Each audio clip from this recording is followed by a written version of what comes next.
A very warm good morning to all the students. Hope all are you fine and doing well in your homeworks and studies.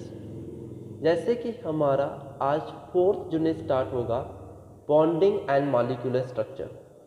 So what is chemical bonding और molecules. हमको पता है कि atoms combines होते हैं और हमें देते हैं बना के molecules. So what is the force और ऐसा क्या होता है कि एटम्स कंबाइन करके मॉलिक्यूल्स बनाते हैं. So this chapter is divided into 2 parts. First is chemical bonding and next is molecular structure. So जितने भी हमारे पीरियोडिक टेबल में एलिमेंट्स हैं वो फ्री स्टेट में एग्जिस्ट नहीं करते हैं, जैसे hydrogen, chlorine, nitrogen, oxygen, but वो एग्जिस्ट करते हैं एज डायटोमिक मॉलिक्यूल.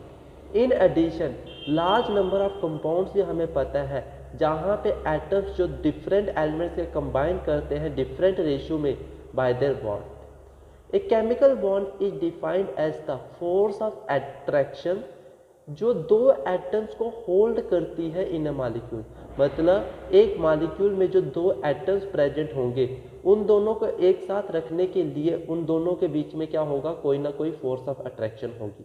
उसी फोर्स ऑफ अट्रैक्शन को कहा जाता है केमिकल बॉन्ड.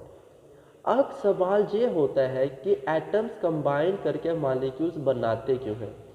तो एटम्स जो होते हैं डिफरेंट एलिमेंट्स के वो कंबाइन करते हैं एक दूसरे के साथ ताकि वो अपनी रिस्पेक्टिव आउटर मोस्ट ऑर्बिट यानी कि ऑक्टेट को कंप्लीट कर सके, या डबलेट जिनमें 2 इलेक्ट्रॉन्स होते हैं as in case of hydrogen, lithium, boron, ताकि वो nearest noble stable configuration attain कर सके.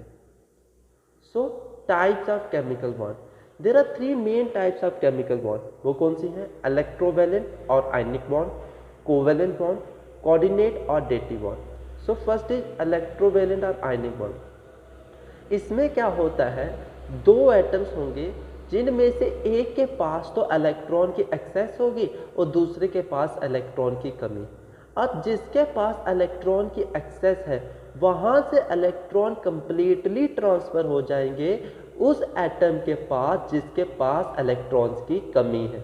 और इस तरह के बीच में जो बॉन्ड बनेगी 2 एटम्स के बीच में वो क्या होगी, आयनिक बॉन्ड. क्योंकि जो एटम इलेक्ट्रॉन लूज करेगा वो कैसा आयन बनाएगा, पॉजिटिव आयन, और दूसरा जो गेन करेगा वो बनाएगा negative ion.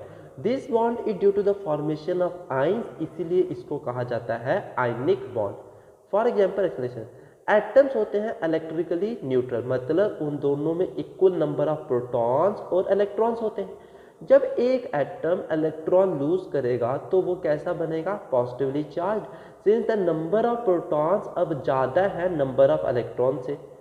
On the other hand जब वो ही इलेक्ट्रॉन जो पहले वाले एटम ने लूज किया है वो दूसरा एटम गेन करेगा तो जो नंबर ऑफ इलेक्ट्रॉन्स है दूसरे एटम में वो एक्सीड कर जाएंगे नंबर ऑफ प्रोटॉन से और एटम क्या हो जाएगा, नेगेटिवली चार्ज. अब ए पॉजिटिव और बी नेगेटिव के बीच में क्या होगा, फोर्स ऑफ अट्रैक्शन, जिसे हम कहते हैं इलेक्ट्रोस्टैटिक फोर्स ऑफ अट्रैक्शन. और जो इन दोनों के बीच में अब बॉन्ड बनेगी वो कैसी बनेगी, इलेक्ट्रोवैलेंट और ionic bond. For example sodium chloride जिसका एटॉमिक नंबर होता है 11 और इलेक्ट्रॉनिक कॉन्फ़िगरेशन 281, जब एक इलेक्ट्रॉन लूज करेगा तो कौन से इलेक्ट्रॉनिक कॉन्फ़िगरेशन ले लेगा, नियॉन की 28, और चेंज हो जाएगा सोडियम पॉजिटिव एज शोन.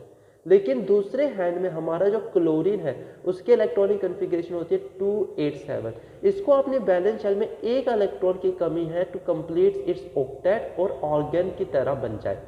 और तब भी जो सोडियम ने जो इलेक्ट्रॉन लूज किया है उससे वो गेन करेगा और चेंज हो जाएगा Cl नेगेटिव.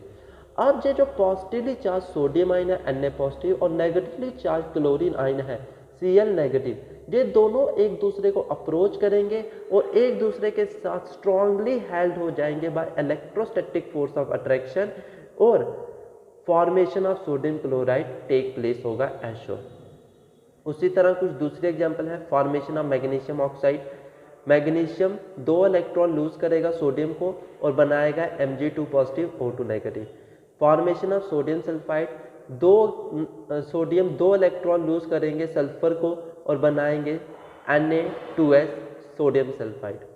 सो ये थी आपकी पूरी ionic bond. With this today lecture is over. Thank you students and have a very nice